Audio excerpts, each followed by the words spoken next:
Making a budget. It's natural to want the best of everything for your loved one, but you must consider the financial impact that overspending on the funeral will have on you and your family long after the funeral is over. Continuing with item 2 on our planner form, there are 5 boxes to fill in how much is available from each funding source. Let's take a minute to review them one at a time. Line 1. How much cash can you afford? Start by figuring out how much cash you can afford. For now, only count the amount of cash available in your bank account, which is not already slotted for other expenses. Don't include amounts in your bank account that you need to pay your rent or mortgage or other normal living expenses. Even if the cash available is only a small amount, don't include any credit from credit cards or home equity loans. You can always figure that in later, but hopefully you will not need to. Line 2. What will family contribute? Generally, family members of equal relations are likely to contribute. So if a parent dies without a surviving spouse, all adult children or brothers and sisters are likely to contribute. Some may be able to contribute more than others, and some may not be able to contribute at all. Accept what each can contribute gratefully. If anyone criticizes your arrangements or suggests that you add additional items, it is quite proper to let them know that it is outside your budget, but that you would be happy to include it if they will pay the cost. This can include items such as limousines, floral arrangements, musicians, singers, vestment donations, and obituaries, among others. Line 3. Insurance and benefits. Life insurance is often the main source of paying for funeral arrangements. There are 2 things that you should be careful of in the beginning. 1.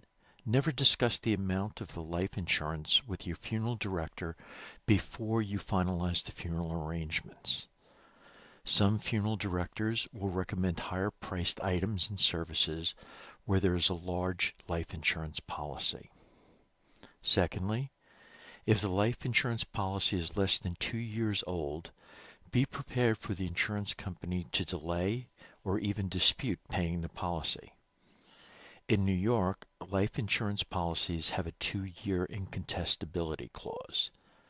This means that within the first 2 years of the policy, the insurance company can try to deny coverage based on false information on the application, suicide, or other policy exclusions. In addition to life insurance, many other types of insurance and benefits may be available. These include life insurance benefits from a job or union, life insurance policies from a business or partnership, no-fault car insurance if the person died in a car accident, mortgage insurance, credit card insurance, employee death benefits, workers' compensation death benefits if the person died while working, Social Security death benefits, and veteran death benefits, and crime victims benefits. For each of these possible policies or benefits, our website has a link to get more information. You can also use the New York State Loss Policy Finder available on our website for any other policies you may not be aware of. Line 4. Other sources. There are many charitable and not-for-profit organizations that may help you with funeral costs under specific circumstances. These include Catholic Charities, St. Vincent de Paul Society, National Philoptolis Society, Hebrew Free Burial Association, Plaza Jewish Community Chapel, St. George's Society of New York, and Children of Hope Infant Burial Foundation. If any of these apply, enter the amount under line 4. Line 5. Fundraising.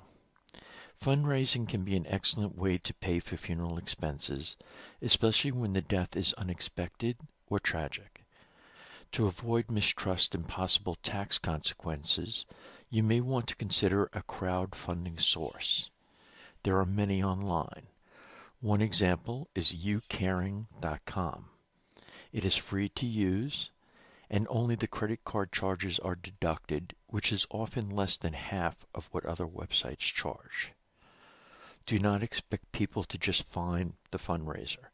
For best results, have family and friends spread the word by email, Facebook, Twitter, and other social media. Most donations will come from people who know you, your family, or your friends, and small contributions can add up quickly. Now that you have a good idea of how much will be available to pay for the funeral costs, you can decide on what you want included in the funeral plans.